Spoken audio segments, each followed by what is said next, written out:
بنا من بسم الله الرحمن الرحيم الحمد لله رب العالمين الرحمن الرحيم مالك يوم الدين إياك نعبد وإياك نستعين اهدنا الصراط المستقيم صراط الذين أنعمت عليهم غير المغضوب عليهم ولا الضالين آمين سور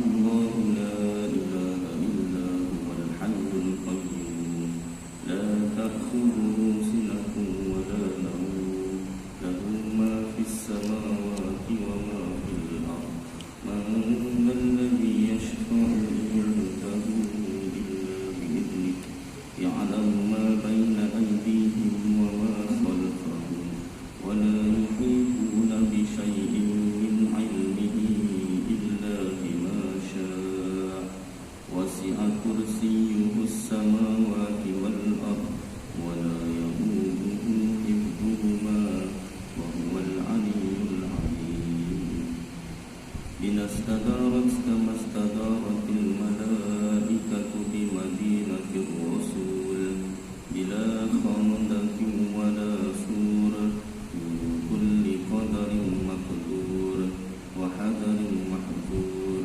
ومن جميع الشرور تطرسنا بالله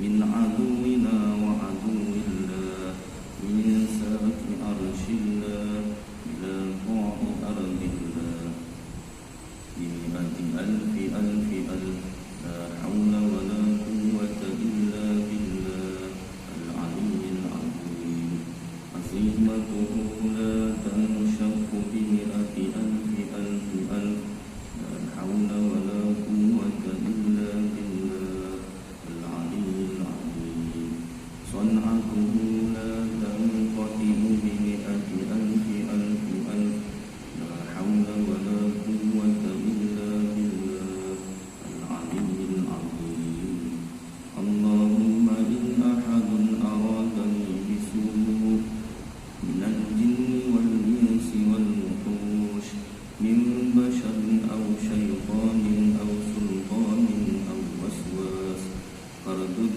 نظرهم في انتكاس وقلوبهم في وسواس وأيديهم في إفلاس وأوبقهم من الرجل إلى الرأس لا في سهل يجدع ولا في جبل يطلع بمئة ألف لا حول ولا قوة إلا بالله العلي العظيم وصلى الله على سيدنا محمد وعلى آله وصحبه وسلم والحمد لله رب العالمين.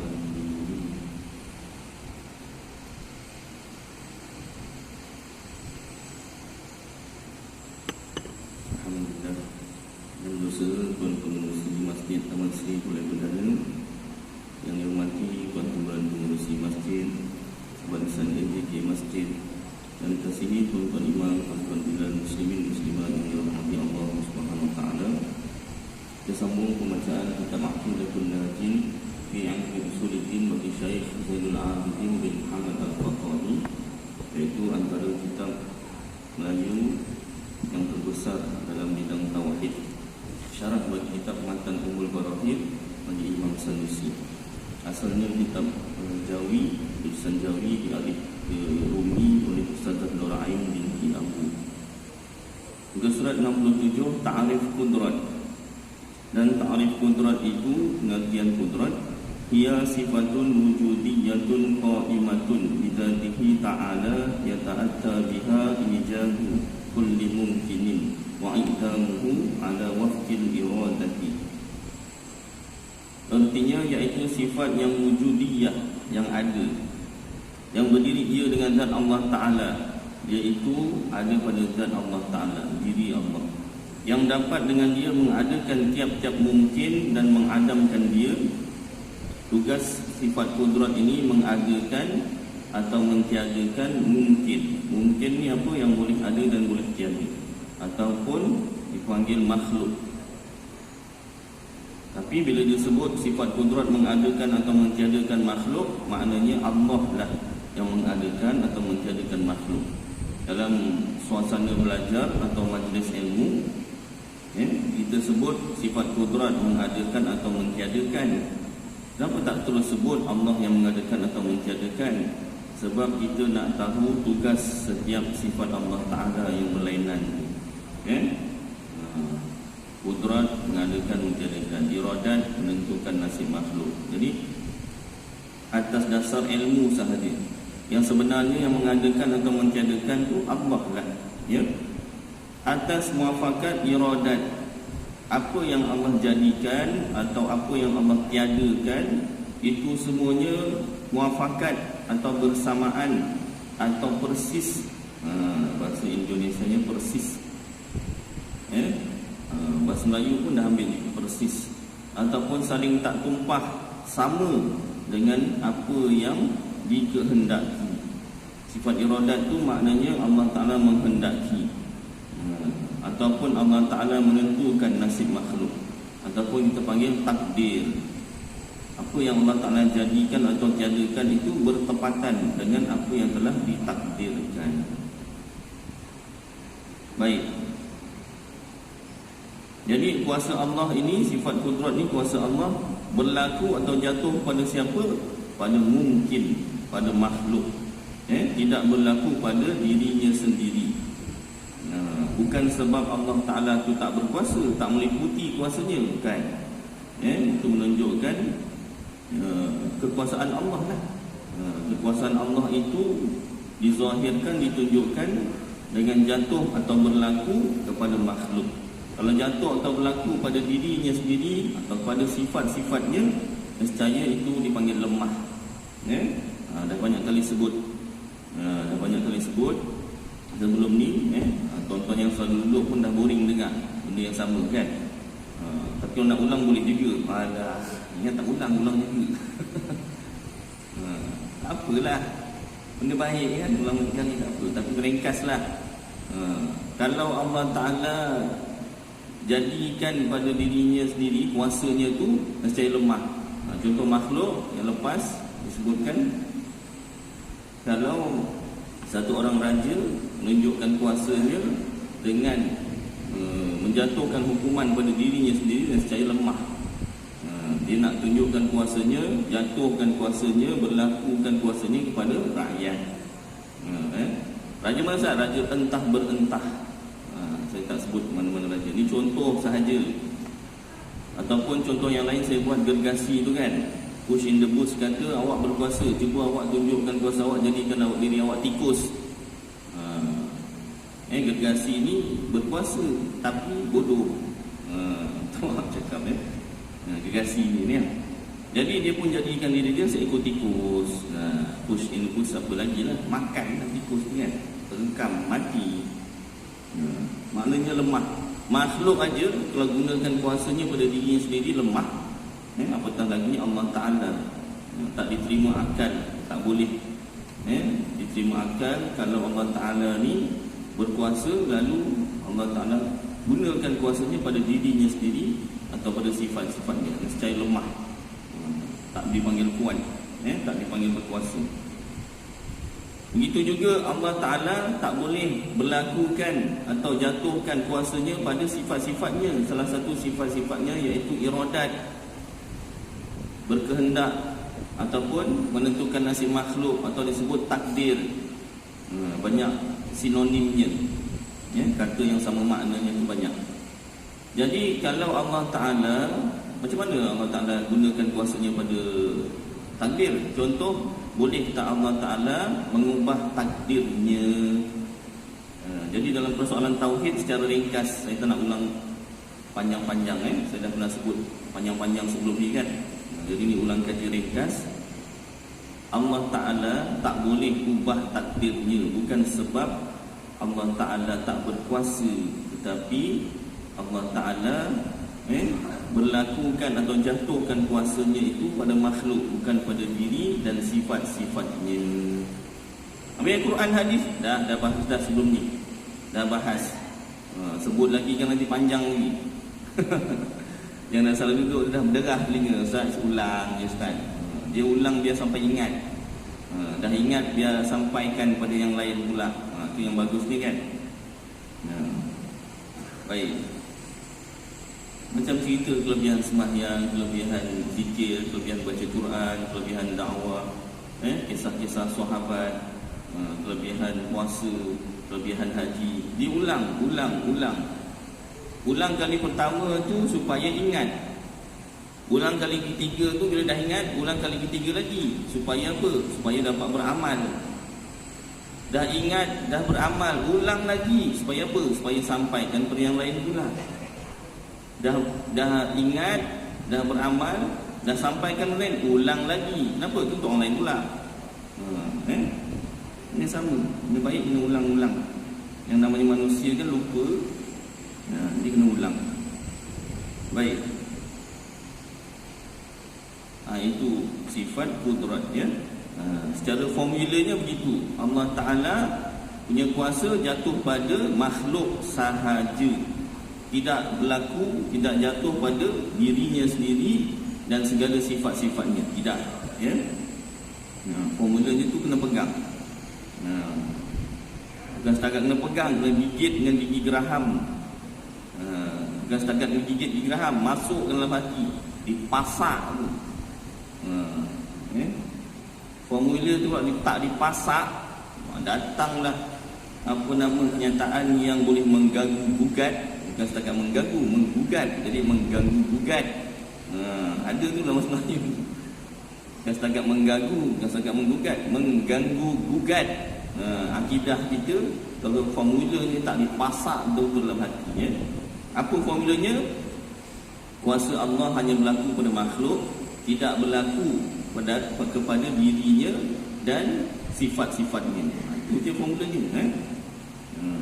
jadi tuan ni. Baik. Artinya tiada menjadikan dia, yakni Allah akan sesuatu melainkan dengan kehendaknya. Allah Ta'ala jadikan sesuatu tu ikut apa yang telah ditakdirkan. Kalau memang Allah Ta'ala jadikan begitu, contohnya kan yang terbaru tanah runtuh kan. Allahu Akbar. Jadi kalau dah memang takdir Allah begitu, itulah yang Allah Ta'ala jadikan. Tak lebih tak kurang bilangannya. Berapa orang yang terkorban, tak lebih tak kurang. Bila operasi belum habis lagi, belum ditamatkan, ada lagi bertambah.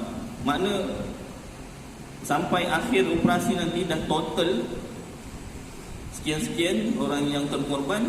Itulah yang ditakdirkan oleh Allah sejak azali, sejak makhluk belum ada.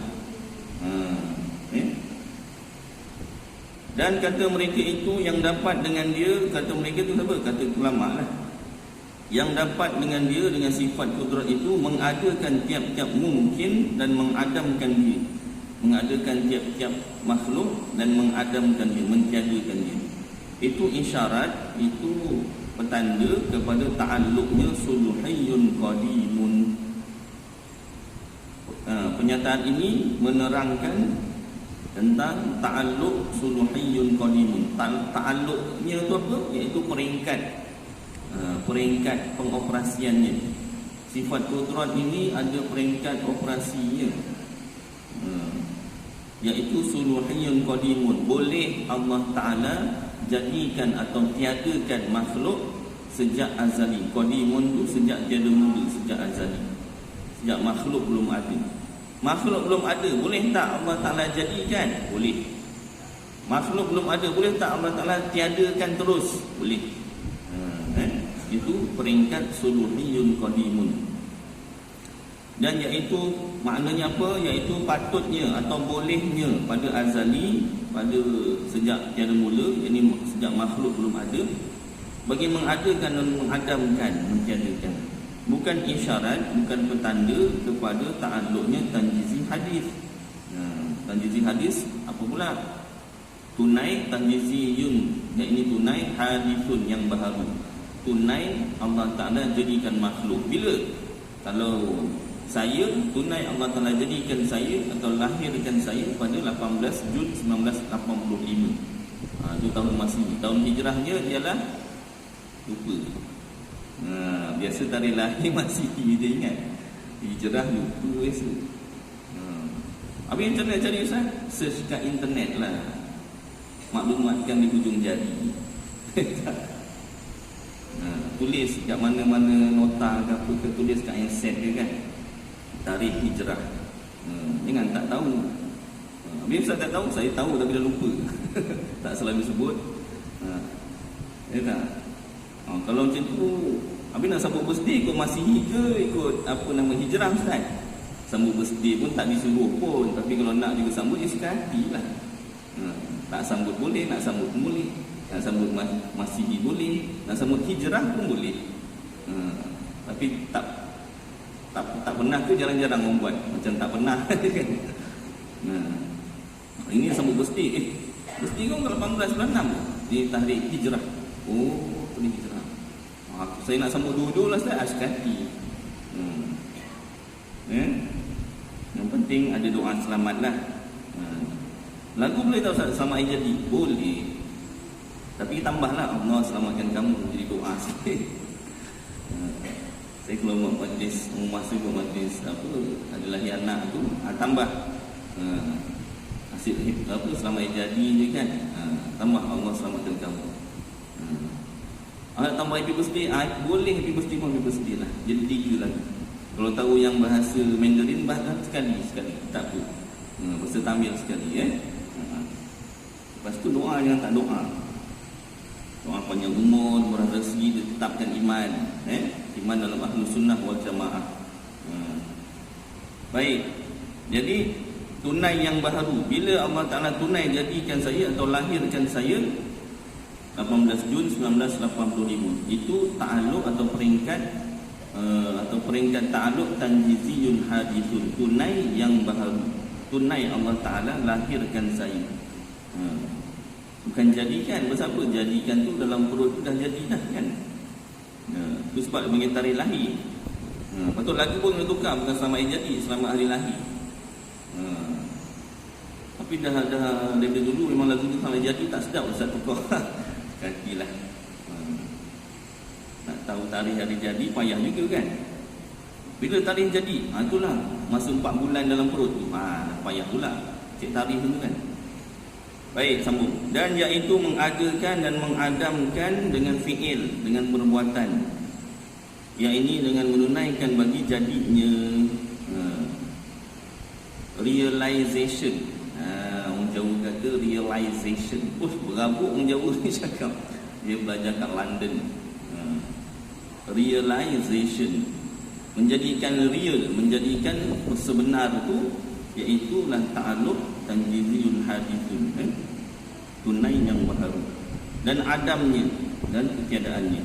Kerana bahawasanya yang bersegera faham daripada ta'bir dengan dapat mengadakan tiap-tiap mungkin itu ta'aluk suluhiyun. Ini dibezakan peringkat ta'aluk pertama dan kedua tadi. Dan lagi pula ditakbirkan, diterangkan atau diterjemahkan, ditafsirkan dengan tiap-tiap mungkin itu menghendaki ia akan suluhiyun juga. Kerana bahawasanya tiada ta'aluk ia akan sebagai ta'aluk tanjiziyun hadithun. Dengan tiap-tiap mungkin, kerana mungkin yang ta'aluk oleh ilmu Allah Ta'ala dengan ketiadaan wujudnya itu, seperti iman Abi Jahal, tiada ta'aluk ia dengan dia, akan yang demikian ta'aluk itu. Jadi apa nama ni, berimannya Abi Jahal kan tak beriman, maka dia itu tiada ta'aluk dengan demikian. Dan jika ta'aluk ia dengan sebagai ta'aluk suluhiyun qadimun sekalipun, dari segi ta'aluk suluhiyun qadimun boleh. Dua peringkat ta'aluk ni, ta'aluk suluhiyun qadimun dan ta'aluk tanjiziyun hadithun, berbeza. Contoh, satu perkara berimannya Abu Jahal. Abu Jahal ni kita tahu sejarahnya memang dari segi cerita yang sahih bahwasanya Abu Jahal ni mati dalam keadaan tidak beriman. Jadi persoalan dari segi tauhid, dari segi peringkat suluhiyun qadimun, boleh Allah Ta'ala jadikan atau mentiadakan sesuatu ni? Boleh tak Allah Ta'ala jadikan Abu Jahal beriman? Boleh. Dari segi boleh tu boleh, iaitu pada peringkat ta'alluq suluhiyun qadimun. Suluh tu boleh. Qadimun tu sejak tiada mula, makhluk belum ada lagi, Abu Jahal belum ada. Boleh tak Allah Ta'ala jadikan Abu Jahal beriman? Boleh. Dari segi boleh itu boleh. Tetapi tanjiziyun hadithun, tunai yang baru, bila Allah Ta'ala jadikan Abu Jahal, Allah Ta'ala jadikan dia tidak beriman. Tunai Allah Ta'ala jadikan dia tidak beriman, bertepatan dengan iradat, sifat iradat Allah. Allah Ta'ala menghendaki Abu Jahal ini mati dalam keadaan tidak beriman. Pening Ustaz? Tak apa. Sebab tu itu namanya perbahasan yang dalam, ya? Ini kitab Melayu yang paling besar, maknanya paling perinci, paling dalam perbahasan dalam bidang tauhid. Kalau tuan-tuan pergi, kalau tuan-tuan asal daripada negeri selain Johor, ya, negeri tuan-tuan ada madrasah, ada pondok madrasah, boleh tanyakan. Tanya tok guru boleh, tanya anak muridnya pun boleh, panggil santri, ya. Kalau Indonesia, pondok madrasah ni panggil pesantren. Kalau yang belajar dipanggil santri. Tanyakan kitab Aqidatun Najib ni macam mana kedudukan dia, tanyakan, ya. Saya kemarin masa belajar kat UKM Bangi, antara tempat yang saya pergi belajar kitab, iaitu apa nama ni, Jenderam Hilir, Madrasah Jenderam Hilir, Yayasan Jenderam Hilir, dekat Jenderam Hilir lah. Lebih kurang 40 minit daripada UKM tu naik motor. Jadi kat situ dia bacakan, dia ajar kitab-kitab Melayu. Jadi saya tanya, ada kitab Aqidatun Najib tak? Itu kitab besar, belum sampai peringkat lagi. Ni baru kitab rendah lagi. Tok guru masih belajar ngajar yang rendah-rendah, yang senang faham. Kitab besar apa satu? Maknanya satu, perbahasan dia agak sukar difahami. Yang kedua, perinciannya terlalu mendalam. Jadi bila kita dah baca kitab besar ni, sabar je lah. Tak faham tu tak apa lah. Satu malam nak faham bukan boleh. Bukannya boleh satu malam nak faham semua kan. Baik. Jadi itu pembahasan ta'alluq suluhi dan tanjizi, ya. Dan dengan inilah dihimpunkan antara khilaf pada keadaannya. Khilaf tu ketidaksamaan atau perbezaan pada keadaannya, makdur atau tiada makdur, ditakdirkan atau tiada ditakdirkan, tentang iradat lah. Maka ditanggungkan yang pertama itu, iaitu makdur, ditakdirkan atas ta'alluq suluhiyun qadimun. Dan yang kedua itu, iaitu tiada makdur, dan ditakdirkan itu ditanggungkan atas ta'alluq tanjiziyun hadithun. Maka hasil kesimpulan bahawa bagi kudrat itu dua ta'alluq. Jadi nak cerita ada dua peringkat ta'alluq. Salah satu daripada keduanya ta'alluq suluhiyun qadimun, boleh Allah Ta'ala jadikan atau tiadakan makhluk sejak makhluk belum ada. Dan yang kedua tanjiziyun hadithun, tunai Allah Ta'ala jadikan makhluk yang baru. Tetapi ini atas jalan ijmal, jalan ringkas. Jadi segi ringkas, dua sahaja peringkat ta'alluq. Ringkas ni pun dah pening kepala diterangkan, ya? Dan ada pun atas jalan tafsil. Yang tadi ringkas, dua ta'alluq. Ini jalan tafsil, jalan perinci, detail. Maka baginya 7 ta'alluq. 7. Dua aja dah pening, lagi 7. Tak apa, kita bacalah satu-satu. Faham alhamdulillah, tak faham nanti ulang lagi. Ulang tapi kitab lain lah, ya? Yang pertama, peringkat yang pertama, suluhiyun qadimun. Boleh Allah Ta'ala jadikan makhluk, atau boleh Allah Ta'ala tiadakan makhluk. dan iaitu patutnya atau bolehnya pada azali, yakni pada tiada mula, sejak tiada mula ataupun sejak makhluk belum ada. Sebab tu perkataan azali tak boleh digunakan untuk makhluk, ya? Sebab maknanya sejak makhluk belum ada. Dulu cikgu dengan tanam saya selalu sebut sejak azali. Jelas dia tak tahu kan. Dia pakar ilmu pengajian am, tapi bab apa nama ni tauhid dia tak tahulah, tak tahu, kuranglah pengetahuan berkaitan dengan perkataan azali itu kan. Ini baca. Kenapa jangan tanya ni sejak azali macam ni. Dia cikgu pakar, masuk tak yang buat buku dalam kepala semua. Tulis salin saya dah salin semua. Tengok buku teks, sama kataannya sebiji semua. Dia hafal kepala. Itu nama cikgu pakar. Dia kata dia kalau baca surat khabar baca sebelah je, tak boleh baca dua-dua. Nanti teringat-ingat, yang dua-dua teringat-ingat, jadi sebelah je, kurang sikit ingat. Dia punya kekuat ingatannya tu kan, baca surat khabar sebelah muka surat. Masalah muka surat sebelah tu cerita lain. Dia tak dapatlah cerita muka surat sebelah tu.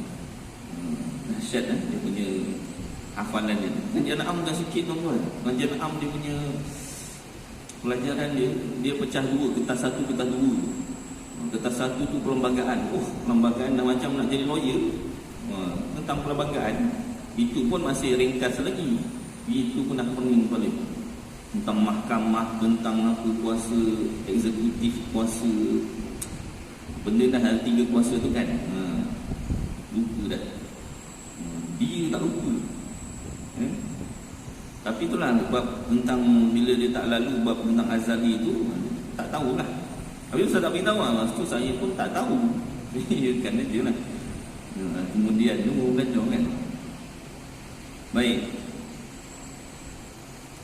Jadi yang pertama tadi, suluhiyun qadimun, tunai boleh sejak azali, sejak Allah Ta'ala belum jadikan makhluk, boleh Allah Ta'ala jadikan makhluk atau tiadakan makhluk.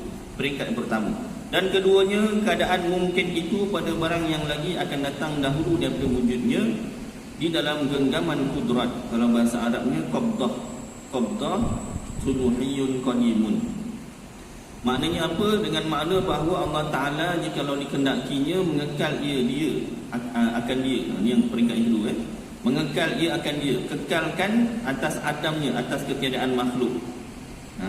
Dan jikalau menghendaki ia, yakni Allah mengadakan makhluk, mengadakan dia dengan dia, dan iaitu setengah daripada beberapa bahagi ta'alluq qabdah.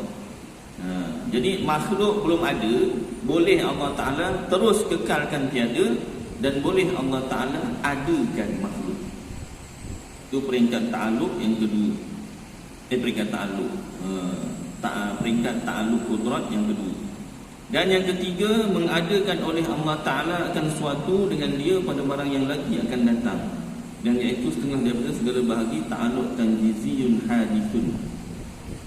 Masuk yang ketiga, ta'alluq tanjiziyun hadithun. Yang pertama, tunai yang baharu, Allah Ta'ala jadikan makhluk. Makhluk apa yang pertama Allah Ta'ala jadikan? Ramai ulama mengatakan iaitu Nur Muhammad, cahaya Nabi Muhammad. Cahaya Nabi Muhammad sallallahu alaihi wasallam. Itu dalam kitab apa? Kitab Barzanji. Kitab Barzanji itu betul ke? Kitab Barzanji itu nak tahu betul tak betul, sila beli kitab Syarah Barzanji. Namanya kitab Madarajus Su'ud ila Iktisa'il Burud, syarah bagi kitab Barzanji. Barzanji, kitab Barzanji itu ada banyak selawat-selawat ataupun nazam, syair. Syair itu dikarang oleh para ulama. Tetapi salah satunya yang masyhur di kalangan Melayu, Maulid Barzanji Nasar. Nama dia Nasar. Dia ada Maulid Barzanji lain tu. Kalau orang apa nama ni, golongan India Muslim apa nama dia, Malbari, Malibari. Kalau mulberry itu nama pokok. Malibari, golongan kaum Malibari, India Muslim lah. Dia baca Maulid Barzanji yang lain, apa nama dia lupa. Yang masyhur tu orang Melayu Maulid Barzanji Nasar. Sebenarnya bukan orang Melayu je, di tempat lain pun ada dibaca. Contoh Cina. Sebelum ni kan saya pernah sebut, buka kat YouTube Maulid Barzanji di China, CHINA, China. Memang orang negara Cina betul. Dia baca Barzanji ni tuan-tuan. Orang Cina sana tu, dia baca bukan tengok. Sensitif bayang.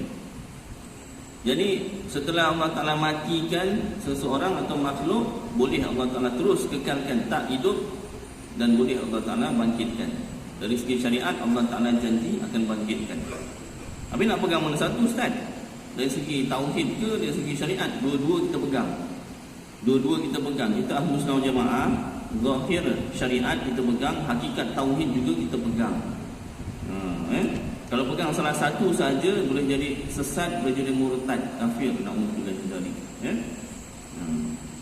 Dari segi tauhid kita percaya Allah Ta'ala boleh kekalkan tiada, tak bangkit, dan boleh Allah Ta'ala bangkitkan. Dari segi syariat kita wajib percaya Allah Ta'ala janji akan bangkitkan makhluk. Dan yang ketujuh, mengadakan Allah Ta'ala akan sesuatu dengan dia pada ketika bangkitnya, dan iaitu setengah daripada segala bahagian ta'alluq dan jiziyun hadithun, guna yang baru, dan dia boleh mereki itu daripada ta'alluqnya dengan suatu kemudian daripada yang demikian itu. Yang ketujuh, Allah Ta'ala bangkitkan semula makhluk yang telah dimatikan tadi. Dan iaitu keadaannya di dalam qabdah qudrat, dengan makna bahawa Allah Ta'ala jika menghendaki ia mengekalkan dia, dan saya mengekalkan dia akan dia atas wujudnya, dan jika menghendaki ia mengadamkan dia, mentiadakan dia, dan saya mengadamkan ia dengan tiada putus tilik kepada dalil syarak yang datang gorib pada mengekalkan dia. Maka bila dihimpunkan ta'aluk ni pada tujuh yang dahulu itu, mesti adalah jumlahnya 8 ta'aluk. Yang 8 ni panjang sikit penerangannya, kita sambung minggu depan insyaAllah. Jadi itulah sebenarnya 8 peringkat ta'aluk. Mudah-mudahan apa yang kita baca bersama dan dengar yang bermanfaat kepada semua tuan-tuan, dapat kita amalkan dan sampaikan insyaAllah. Aku nuqawli hadha wa astaghfirullahaladzim li wa lakum wa lisa'iril muslimina wal muslimat wal mu'minina wal mu'minat fastaghfiruh